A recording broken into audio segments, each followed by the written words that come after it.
Na stežaj. Sorina radijska klepetalnica. Ja, takole ura čas, da odpremo vrata naše radijske klepetalnice. Na stežaj tokrat v naši družbi Miha Šalehar, pronicljiv radijski voditelj, ki se odlično znajde tudi na ostalih koncih in krajih, tako pred televizijsko kamero, kot seveda tudi za računalnikom ob pisanju knjig, kolumn in še česa. Miha, dobro jutro, dobrodošel v naši družbi, kako si? Dobro jutro. Ja, ful prijetno presenečen, ne? Kakšno simpatično delovno okolje, kak nor studio, ne? Jaz sem bil popolnoma fasciniran nad tem, da dejansko ti tole se sama delaš, ne? Dobra energija, kaj ne rečem. No, to je lepo slišati. Vse kdaj poslušam Radio Sora, ne? Tako všeč mi je, da ste ostali da ste eni poslednjih teh, kako se reče, radijskih postaj s posebnim pomenom, ki ste dejansko obstali, ne. Takih samodržcev, in vas ni tranzicijska ta zgodba tranzicijskega radijskega prostora, milo rečeno, pač požrla, ne. Tako da čestitam, bravo. Sem vesel, da ste. Tudi mi smo veseli, da smo, tako da imamo priložnost gostiti tudi take ljudi na drugi strani. Zdaj, ti si prepoznaven kot radijec. Kako je radio zaznamoval tebe? Kako sta se spoznala in kako ti je potem zlezel pod kožo? Ja, pravzaprav ta moja zgodba z radijem je čisto naključje, tako kot večina zgodb po mojem življenju. Jaz nisem, zdaj, če bi začel si čist od začetka, ne, je tako mama meni že, ker jaz sem zelo rad veliko govoril, ne. In mi je mama že ves čas pred srednjo šolo govorila, kadar je bila kakšna audicija na Radiu Študent, ker se je doma med drugim tudi študent poslušal, pa daj Miha, pojdi na audicijo, kako bi ti bilo na radiju delal, zdaj mama, si ti prizadeta, ne valjda, ne bom nikoli na radiju delal. No in pol na konc me je pot spet po nekem spletu čudnih naključij pripeljala na televizijo. Tudi tega si nisem nikdar želel ali pa se sam odločil. Ampak sem bila z bratom, takrat smo imela nek band skupaj, Babewatch.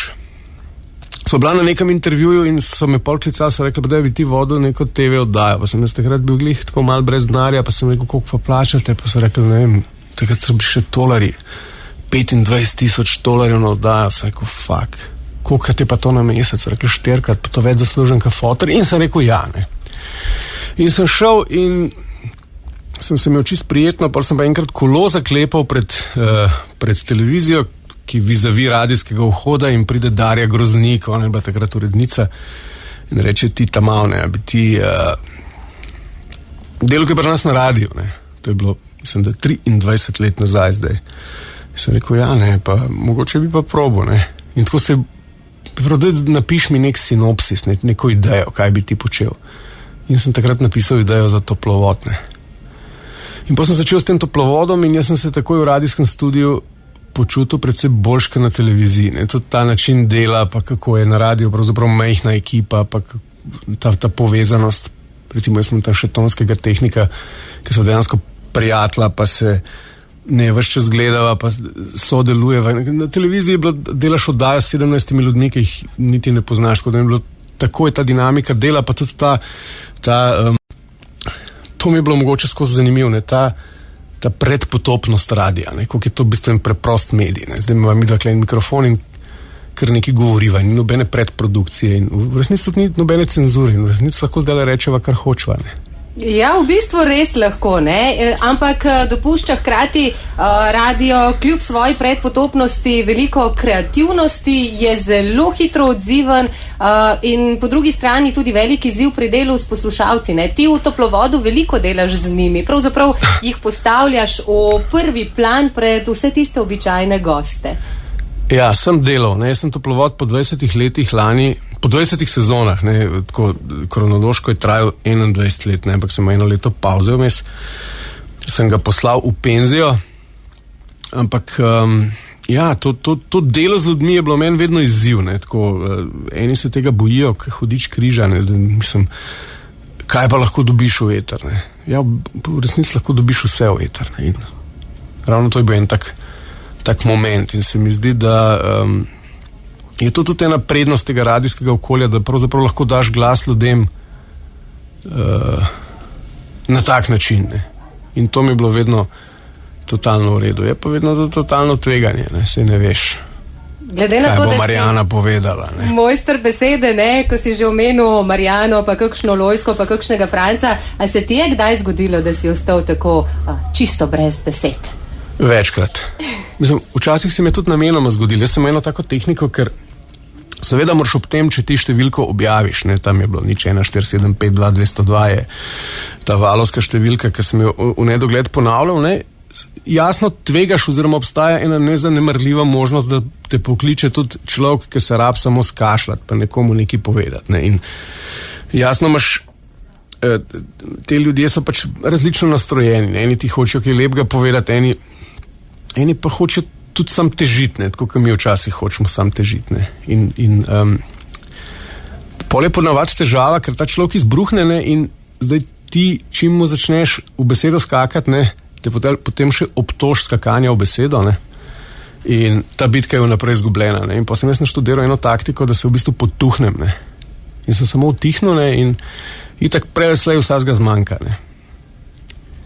In pol na začetku imaš občutek, da človek s takim zaletom čustev, ne, da ti bo vse povedal in da bo to trajalo nedogled, ampak dokazano je, da po 4 minutah se ta naval neha, ne. Pa je bilo pa, halo, a ste še z nami? Ja, jaz tukaj poslušam. No, naju zdaj ne bo zmanjkalo, ampak bova rekla kakšno še o tvoji prvi ljubezni. Glasba je bila tista, omenil si že zasedbo Baywatch. Ja. Upam, da ni to v kakšni glasbeni, a je, ali kaj? Ne vidim. Je ali raje ne bi? Ne vem, kjer štikl pa je. Ladice? Ne, ladice. To se mi zdi prezgodaj, a ni? Ali pa ja, mislim, če ste to zbrali, mislim, jaz z veseljem tudi ta del svoje zgodovine odnesem. To je bilo eno obdobje, ne, bili smo stari, jaz sem bil star, mislim, ko smo začeli 19 let, moj brat je bil star 17 let. Mislim, da smo to posneli leta 96. In jasno, to je bilo obdobje, ki pravzaprav je bil kakšen resen upor v rock'n'rollu nemogočne. Takrat so nas fotri osvobodili bivšega režima, ne, in smo dobili jogurte in All Starke v Ljubljano in lahko si seveda vsebina je bila pivo pa punce, ne. Tako, veš, tudi tako zelo heteronormativni smo bili takrat, ne, kaj si pa hotel, ne. Ja, taka so bila mladostna leta. In Ladice potapljati je prav en tak štikel, ne. Pa jih dejva, tudi mi dva. Na stežaj. Radijska klepetalnica Na Radiu Sora. Miha Šalekar ostaja v naši družbi o temle ponedeljkovem jutru. Radijec, glasbenik in pa seveda tudi pisatelj in po novem celo igralec. Ampak pojdimo lepo počasi in po vrsti. Radio je bil tisti, s katerim sva začela, zdaj pa greva morda naprej k tvojim podcastom. Toplovod je šel v penzijo, Mihilizmi pa so se rodili. Podcasti, ki jim, kot praviš sam, ne gre verjeti, saj so namenjeni prav nejeveri. Zakaj tako? Ja, mislim, meni se zdi, da bom malo zafilozofiral na vse zgodine, če ne zamerite, ampak da je pravzaprav nejevera ena taka ključna drža ene sodobne medijske pismenosti, ne, da moramo vsi, kadarkoli smo, bom rekel, soočeni s kjerokoli informacijo, da moramo biti v prvi meri nejeverni, ne, pa se moramo pa zanimati, odkot po kakem interesu ta prihaja do nas, no, zato sem mogoče dal mal tak zatežen naslov, no. No ja, ampak sami podcasti pa prinašajo zelo zanimive zgodbe, zanimive sogovornike, kar nekaj se jih je že nabralo. Ja, pravzaprav je številka, nisi jih še toliko, ne, ker to je dosti sveža stvar. Dobro, toplovodov je bilo nekaj verjetno čez 500, okrog 1000, ne. Ker tudi toplovodov so v začetku rekli podcast, ne, čeprav v resnici ni podcast, začeli so ga samo ponujati kot podcast v neki točki, ne vem, kakih 10 let nazaj. Najlepša hvala. Direktorca ti prenese kavico, ne. Tega pa ne doživiš, ne. Ja, res je, ne doživiš povsod. Če naš direktor Štular posluša, ne, Mirko, prijatelj, kavico ti direktor na resnih postajah v studio prenese. Tako, naj paše in naj zadiši. Hvala. Kje so ostala? Pri Mihilizmih. Ja, Mihilizmi, ja. Pravzaprav je to ena taka zgodba, ki se še razvija. Jaz vabam tja ljudi, za katere si želim, da bi, za katere mislim, oziroma verjamem, da me na nek način navdihujejo, da imajo zanimivo zgodbo, da imajo kaj zapovedati, kar mogoče odstopa od tega mainstreama formatiranja tega sveta in včas mi rata, včas mi ne. In mislim, da je to neka ta rdeča nit tega, kam želim to zadevo pelati. Imam pa noter vse živo, ne, od župnikov do, mislim, da po četrtek snemam, to se pa ful veselim, Marijo Štremflovo, ne, našo prvo Slovenko, z alpinistke in alpiniste imam eno tako mehko točko na telesu, so vedno vabljeni, pa dobrodošli. Bova rekla, kakšno o športu tudi v nadaljevanju, zdaj pa morda v tvojem ostrem jeziku, zdaj znaš stvari povedati zelo direktno in zelo ostro. Kako drago pa te je tvoj dolg jezik koštal v življenju oziroma ti prišel prav? O življenju? Ja, sem... Če si lahko dovolim eno grdo besedo, bi rekel, da vse, kar sem v življenju zajebil, sem zajebil z dolgim jezikom. V življenju lepega sem naredil z dolgim jezikom. Tako da ta moj dolg jezik sem sprejel kot en dar, ne, ki me le nazadnje tudi preživlja. Ne. Se mi zdi, da sem ga pa vsem v letih odraščanja mečkeno brusil, ne, in predvsem dal v neko odgovorno funkcijo, da mogoče poskušam biti zelo malo manj ostrno. Se mi zdi, da je včasih tudi koga užalil ta moj dolg jezik. Zasebno in v mojem poklicnem življenju. In mi je v resnici žal za vsakič, kadar se je to zgodilo. Ne. No, zdaj med temami, ki jih izpostavljaš, ne, so tudi takšne, o katerih marsikdo ne mara govoriti. Rad poudarjaš naše človeške napake, izpostavljaš ne nazadnje tudi svoje. Ne. Zakaj se ti zdi pomembno, da se govori ne samo o tistem blišču Instagram filtrih, ampak o čisto vsakdanjih stvareh, ki se nam dogajajo, ki nas pravzaprav peljajo skozi življenje? Ja, zato, mislim, tukaj pa trdno verjamem v to, ne, da je bom rekel, da je napredek na vseh področjih, ne, kot ali posameznika ali pa kot družbe mogoč sem tako, da se zaveš, kje si pa malo šibek, ne. Se mi zdi, da ključna stvar je, da ozavestaš napake, ne, in tukaj se mi zdi, da se upam pogledati in v lastne napake in seveda pa tudi kot prebivalc tega plemena, ki mu rečemo družba, ne, naša, ne, jasno opazim stvari, ki so zelo dobre, opazim pa tudi stvari, kjer pa so še priložnosti za izboljšavo, milo rečeno, ne. Ko si že omenil napake, na napakah se ne učimo, ampak živimo, praviš. Popoln dolg čas bi bilo namreč furati nove zgodbe s starimi izkušnjami. Kako pa jih potem zastaviš na novo? Ker kakšno napako sem in tja, kot gre zaslediti v tvojem pisanju, si pa vendarle ponovil. Jaz sem po moje medobčinski, če ne državni prvak v ponavljanju napak, ne, tako. Oso gre enkrat na leto, ali kako že, jaz pa večkrat, ne. Ja, mislim, tako bom rekel, napake so v resnici, kljub temu, da so boleče, so ena čudovita stvar, ne, ker tudi največji trdobučneži, tako kot sem sam dejansko po 50 ali pa 60 ponovitvah iste napake, ugotovimo, da je mogoče fajn obrati drugo strategijo, ne, pa gremo po levi ali pa po desni, ne, tako da hvala za napake, vesolje. In kar nekaj takih napak si ujel tudi v svoje pisanje. Ja. Kaj pa te je nagovorilo, ki zdaj, ne vem, prve knjige verjetno, en kup nabranih kolumn? Prve me je nagovorila urednica. Ne. Tudi moje pisanje se tako čisto po nesreč, kljub temu, da kolumne pišem, pa res že več kot 20 let zdaj. Me je nagovorila ena urednica, no. Mislim, ena urednica, Nina Žitko Pucer iz Mladinske knjige, moja najljubša urednica. Pol druga knjiga se je potisnila že bolj iz mene, ne. Tretja je bila pa taka,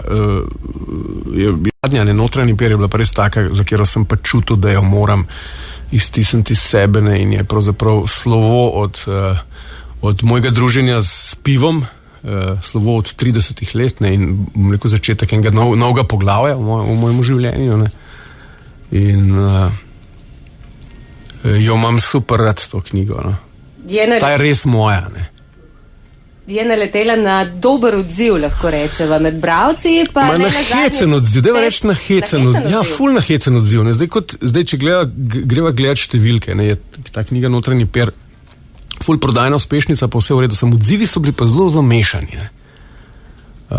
Zato, ker je, mislim, da je mogoče za tiste, ki ne vejo, v čem knjiga gre, ne, povedati, da sem jaz s to knjigo pravzaprav popisal eno tako zgodbo pa razmišljanje o nekem stilu življenja, ki se mu reče funkcionalni alkoholik ali pa pivc. Ne? To smo ti tipi, ki praktično lahko ta svoj per v grob odnesemo, ne da bi kdorkoli skupnosti rekel vlega, ne, se je bil pijanc, alkohol, je bil dejansko njegov desni prilastek cel življenje, ne. In ko sem jaz nehal piti v nekem trenutku, ne pustimo razloge, jih navedem v knjigi, ne, se je meni to moje druženje z alkoholom, pa ta slovenska norma teh četrtek je fantovski, teh 3-4 na teden, 3-4 pere, pa sej kvaj, pa to tazga, ne, se mi ta norma zazdela tako smešna, pa tako pomembna hkrati, da sem jaz sklenil to knjigo napisati. In sem želel nagovoriti en tist del pijanstva, ki v resnici ostaja nenagovorjen. Ker mi v Slovenci, če rečeš pijanc, ne, pomisliš na te najbolj ekscesne oblike, na ljudi, ki končajo v jarku, ki zavozijo karijere, družine, hiše in tako naprej. Ne, nikoli pa ne pomisliš na tisto veliko večino bratov v alkoholu, ki se vsak dan dobijo ob tistem istem šanku, 30 let, ki se pospremijo od šanka na sedmine, ki si v celom življenju nič ne povejo, razen tistih praznih puhlic in se v resnici vsi samo zdravijo s tistimi 3-4 peri na dan, tako kot sem se jaz. Ta del sem želel nagovoriti in odzivi so bili ful hecni. Ne? Eni ljudje so to pozdravili, pol ti moji pivski bratje, ne? To je pa največji hec, so pa želeli, tako hecen mi je bilo, da mi je en friend, s katerim so velikrat šank skupaj podpirali, rekel, pa stari, jaz nisem vedel, da ti tok piješ. Se rekel, kako to misliš, ne, sej pijem tok, sem pil tok kot ti, ali pa rečemo še malo manj, ne. Ne, ampak ker sem jaz to svoje pitje v bistvu dojel in ga predstavil kot eksces, ne, sem seveda tudi njega s tem nehote spravil v ta predalček med ekscesne, tako da je večkrat naletela tudi na take protisentimente. Je pa smešna, no, mislim, imela ta moja zgodba, kljub temu, da je bila tragična, tudi ful smešna. In na tak način tudi sem jo želel popisati, ne. In predstaviti širšemu bralstvu oziroma tudi gledalcem zdaj po ta novem na odru, na kakšen način pa po naslednji. Na stežaj. Sorina radijska klepetalnica. Z Miho Šaleharjem klepetamo danes pri njegovi zadnji knjigi Notranji per smo se ustavili. Zdaj, to je knjiga, za katero praviš, da si jo želel napisati, želel poslati v svet. In po tej knjigi se ti je pravzaprav zgodil še en prvič v življenju. Ja. Na oder si se postavil tudi kot, ne vem, igralec, stand-upper, pripovedovalec. Mislim, nič od tega pa vse to, ne. Tudi ta zgodba je zanimiva, ne. To je pa tako, jaz sem to knjigo napisal, ne, in pol sem enkrat v knjižnici Kranj vodil pogovor z Žanom Papičem, ki je on izdal svojo pesniško zbirko. In pol sva si bila s Tamalim nekako všeč in sva začela midva na kavice skupaj hoditi, ker je zelo en tak fin mladenič. In on je seveda to knjigo mojo prebral in pa mi začel težiti, rekel, da je fotor, ti moraš to je zgodba za na oder, ne, to je ful smešna zadeva, ne, mislim, to je ful, daj ti to postav na oder, in jaz sem pač sem tudi rekel, ne, zakaj pa se ne bi še v tem preizkusil, ne, in pol je sledila pa ta ful mukotrpna zgodba postavljanja tega na oder, ker jaz sem seveda napisal eno besedilo, ne, in pol je moj friend Matej Recer, ki je tudi režiser moje predstave, mu jaz enkrat pred novim letom omenim, rekel, stari, boš ti meni pomagal eno predstavo na oder postaviti, da ima mi tako 2-3 vaje, pa kdaj pa imaš to? Se rekel, ja, marca je premiera, pa on je rekel, kar jutri pridne, pa je bilo to še pred novim letom. In pridem jaz do njega in on pravno, da zdaj ti meni tole zaigraj, oziroma preber najprej, ne, in jaz začnem tako brati in on tako skoraj zaspi na tistem stolu in po 1 uri pa pol reče, ti pa koliko imaš ti še dosti tega, pa sem si rekel, ja, tako zdaj na 1/3 približno, ne. Rekel, no, vidiš, bo mi do tole mask in pol sva začela to in je bila ful dobra izkušnja, ne, mislim, to biti sam na odru, ne, pa eno debelo uro zgodbo držati je kar izziv, ne, ki sem ga izdatno podcenu, ne, ker jaz sem rekel, se cel življenje delam na radiju, ne, pa z Bernardo Žarom sem vodil prireditve, ne, valjda znam jaz, ni bilo hudono. Še za noben projekt nisem toliko delal, kot za ta projekt, tako da sem na nek način ponosen na njega, ne. 5. aprila je bila premiera. 5. aprila, ja, sorry. Kako se jo spominjaš? Grozno. Ne, še prej je bila, zato ker sem rekel 15. marca, še prej je bila predpremiera. Ne? Ja, jaz sem dejansko mislil, da bom umrl. Že moja mama, ki je prišla že na to predpremiero, je rekla, Miha, jaz te še nisem videla zelenega v glavo. Ne? Jaz sem bil tako po moje smrtno prestrašen. Ampak sem odpeljal. Ne, sem nekako napel vse sile in sem odpeljal. In pol je sledila ta premiera in stanje se nekaj dosti poboljšalo. Ampak tako hecno je bilo, da ljudje so bili pa zadovoljni, ljudje so se smejali, veseli so bili. Ne? Tako sem očitno nekaj finga dal od sebe, ampak jaz sem se počutil grozen. Jaz en dan prej nisem spal od strahu, pa od vsega kortizola, ki se mi je v sistem izločil, še 2 dni pol nisem spal. In pa ko sem šel jaz na to 3. ponovitev, oziroma na prvo ponovitev po premieri, sem jaz rekel sam pri sebi, sem rekel, Miha, samo še danes, ne. Pa če se ti bo isto zgodil, nima smisla, ne, se ni vse v temu, da zdaj ne, pa, a veš, ne, pač boš nehal to delati, ne, tudi denar ni vse, pa znači, ne. In pol na 3. se pa nek čudež zgodil, da sem začel pa jaz to malo uživati, ne. In zdaj se jih je nabralo že kar nekaj. Zdaj jih je še nekaj okrog 30. Vmes sem začel toliko uživati, da je prišel režiser, ne, mislim, da neko 15. ponovitev pride Matej in tako super, jaz to odbijem, tudi predstava je postajala vedno daljša, je bilo že pol uro popolne in jaz pridem dol z odra, se preoblačim in sem bil v gatah, tako sem rekel, popoln dan, ljudje so ful se smejali, ljudje so ful ploskali, zdaj moj ego je hotel samo še, da ga režiser objame in reče, lepa, ti si kralj, zdaj greva pa sam še na Borštnikov prstan in sva zmagala in pride on in prav, pa kva ti delaš model? Pa jaz, kako to misliš? To ni bilo za kamer, to je bilo čisto za nič, ne. Kaj se pa dogaja? Prav, tvoja naloga ni, da se imaš ti dober na odru, tvoja naloga je, da ti narediš predstavo. Ja, in potem je bil spet čas za razmislek. Ne, in potem je drug dan takoj razpisal vajo ob 7. popoldne in smo naredila vajo in zdaj predstava spet 1:15, koliko mora biti.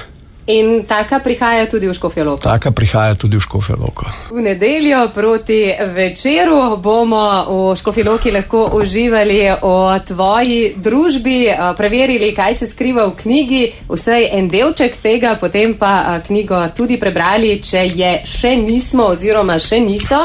Ne, lahko naredim samo en disclaimer. No, dej. Da predstava pravzaprav ne obsoja nobenega, ne, in tudi če pijete pivo, oziroma če tega ful počnete, vam bo predstava pomagala, da boste to lahko tudi naprej počeli. Ne da bi imeli ob tem kaj slabe vesti. Tako. In to je prav tvoja specifika, ne? Ne obsojaš, ne pametuješ, samo pravzaprav deliš svojo izkušnjo. Ja, na nek način delim svojo izkušnjo, ampak to, mislim, to, kar si rekla, da ne pametujem, se ne vem, ne to razumem kot kompliment, ne bom užaljen. Meni se zdi, da itak skozi nekaj pametujem. Ampak ja, ne, dejansko ne obsojam. No. Ne obsojam. Je predstava za vseeno, sploh je pa to v resnici namen je, da se bomo uro pa 10 minut dobrne. Tako, in točno to se bo zgodilo v Škofji Loki, v Sokolskem domu. Za vse, ki še nimajo vstopnice, hitro na splet oziroma v Sokolski dom. Midva pa zdaj le k še eni tvoji ljubezni, športu. Prej si že omenil, da si mehak na alpiniste in alpinizem. Ja. Sicer te poznamo tudi kot navdušenega gorskega kolesarja. Zadnje čase pa je pa precej tečeš. Ja, ampak zdaj sem nehal. Zakaj? Mislim, ne, se ne, da sem nehal teči, ampak ja, zakaj? Fora je bila, mislim, to je zdaj, če se da komu poslušati, pa če kdo mal fizioterapeuta, jaz sem imel eno hudo kolesarsko nesrečo, nekih skoraj 17 let nazaj, ker mi je dobesedno stopalo desne noge skoraj utrgal stran, ne, in to se ni nikoli čisto dobro saniralo, ne, in potem sem jaz pred parimi leti začel pa zelo veliko teči po gozdu, pa te trail teke in tako naprej, ampak se je izkazalo po 4 letih, da mi je to pa pol zaradi kompenzacije, ker bolj poudarjeno tečem na levo nogo, pa zamaknil medenico, pa vse živo, ne. In pol me seveda začel hrbet boleti, pa malo sem še vedno konstantno šepal in sem šel do neke kineziologinje, moje Tine, in je rekla, tako je nehi laufat, ne. Pa pet nazaj na kolo, tako da se v resnici vračam na kolo. Pa obsodila me na telovadnico. Zdaj ker pridno hodim v telovadnico, da to levo pa desno nazaj skompenziram, ne. Kar se zdi malo trapa, glede na to, da bom telo verjetno rabil samo še 30 let. Ja, ampak teh 30 let je pa fajn, če dela, ne? Ja, 30 let ni mal, ne. Ne, pravzaprav res ne. A veš, koliko petkov je še to? Velik. Koga si preštela? Ne, nisem, ker sem v matematiki bolj slaba, pa še kot blondinka mi to ne gre najbolje. Ja, ampak ne vem, tam neki 52 petkov je v letu, ne, krat 30. Se kar nabere.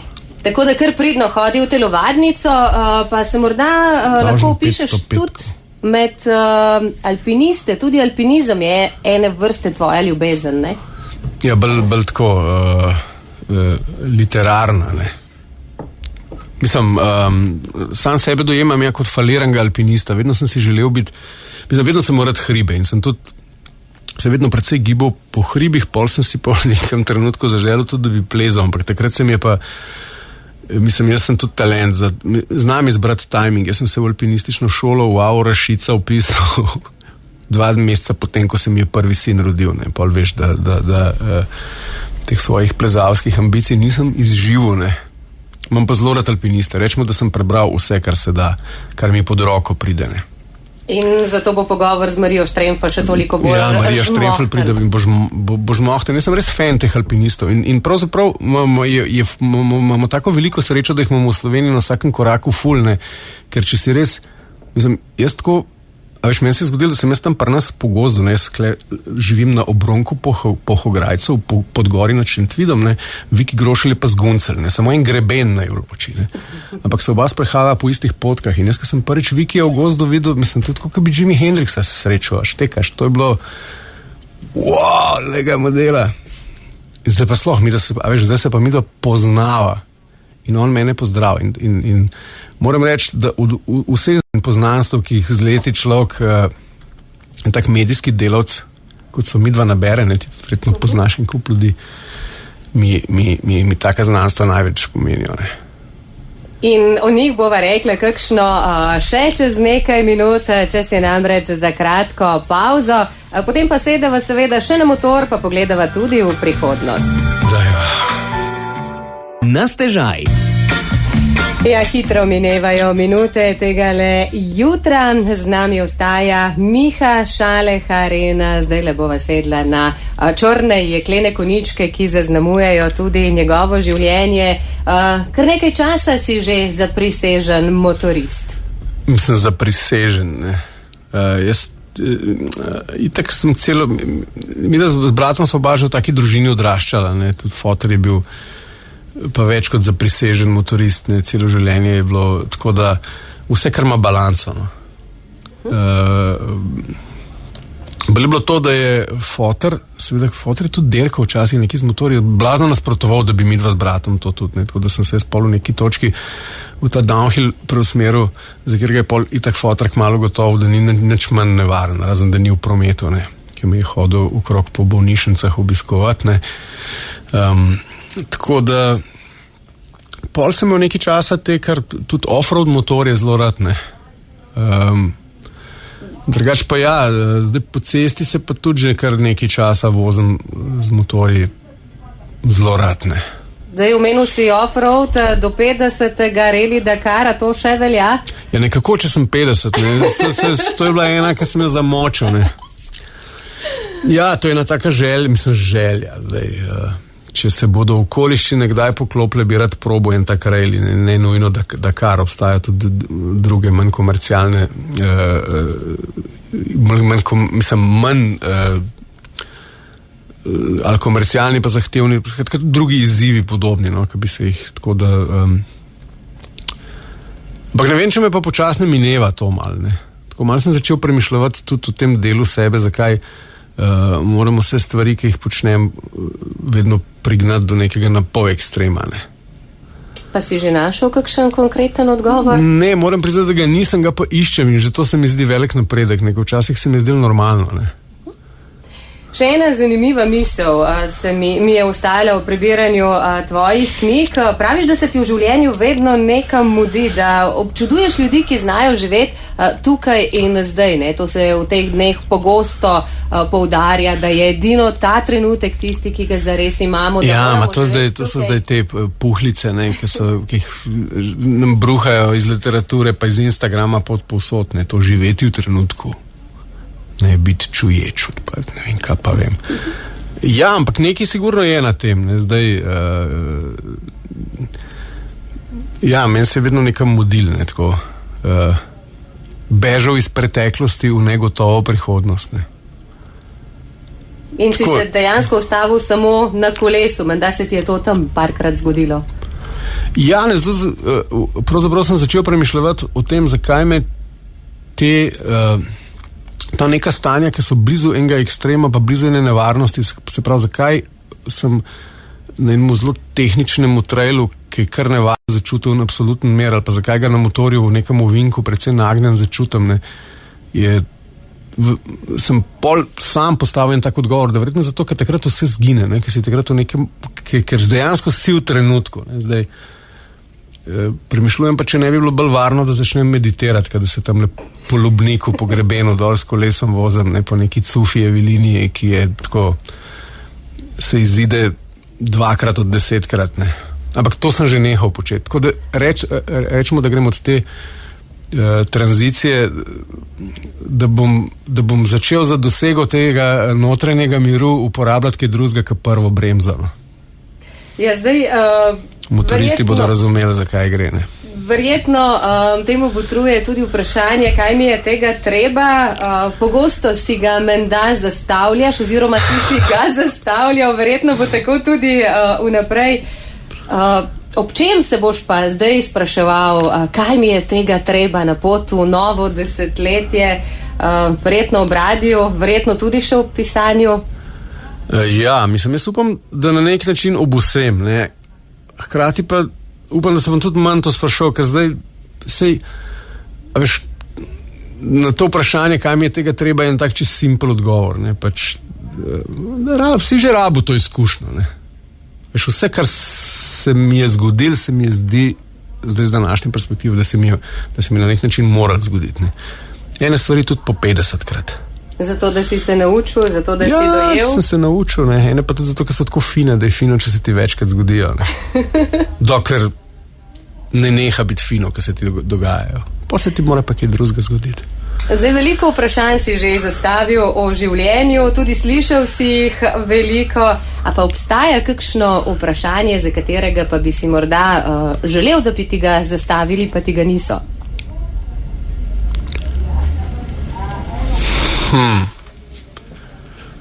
To sprašuješ človeka, ki po poklicu zastavlja vprašanje in ima vedno občutek, da ni postavil tistega ta pravega vprašanja. Valjda nimam tega odgovora, da ti me vprašaj, kaj je taska.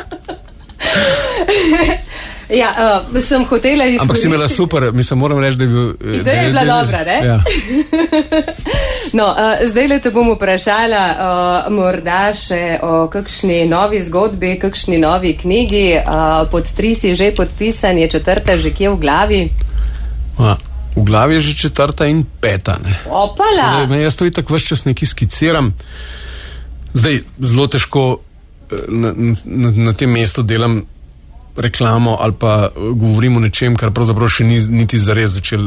Ampak tako jaz funkcioniram. Jaz si neko stvar zamislim, ne, in polovim v telefonu te neke zaznambe, ne, pa v enih 3 blokcih, pa na računih za elektriko, pa za telefon, ker še vedno iščem tisto metodo, ki bi mi neke ideje, to pa ful verjamem, da ko se ti neka ideja, ko jo zdownloadaš iz tega skupnega oblaka, ne, si jo moraš ful hitro shraniti, ne, ker veš, ker bi ti vedela, koliko dobrih idej sem že stran vrgel, ne. Ker ti spolzijo, ker si jih nisi shranil. Ja, nisem jih zapisal, tako da jaz najprej naredim neke oporne točke, neko zgodbo, pol pa to, skratka, sigurno računam še na knjigo, pa na 2, če me sprašuješ za prihodnost. Predstavo sem tudi začel še eno pisati. Na temo? Ja, lahko mogoče malo že namignem, da bo naslov predstave bo Brata, ne.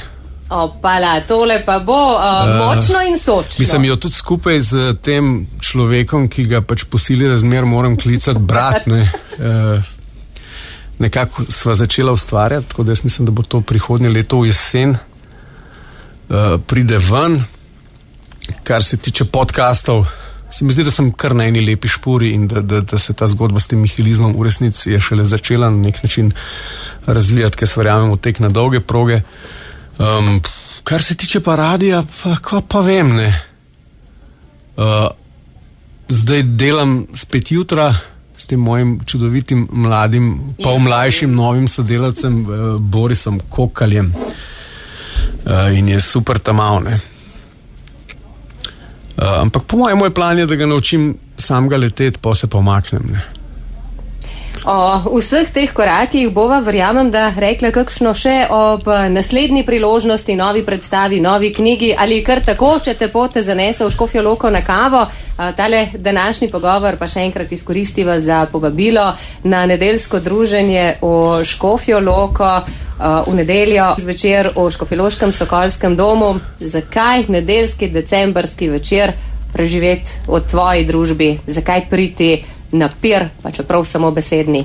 Ja, to je zdaj zelo, ne, človek težko oglašuje samega sebe. Ne. Jaz bom dal vse od sebe, jaz mislim, da je to ena zabavna zgodba, ne, ob kateri se bomo vsi skupaj imeli fajn, nekaj lepega si bomo podarili,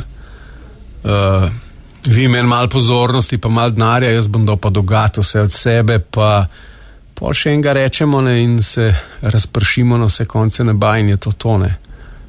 Sem pa zelo hvaležen ljudem, ki pridejo, mislim tudi tako, to se je pa tudi ful spremenilo, no, da včasih mi je bilo to zelo samoumevno, da imam eno to pozornost, ne, da ljudje pridejo. Tukaj sem ene dvakrat s knjigo v tem istem prostoru, pa je bilo tako polno. Zdaj pa tako, si mislim, pa te ljudje bi lahko bili kjerkoli na svetu zdaj, ne, pa so prišli k meni. Tako da to je ena velika odgovornost, ki si jo nalagam tudi sam in lejte, v nedeljo pač bom dal vse, kar imam, pa da vidimo, kaj se bo zgodilo.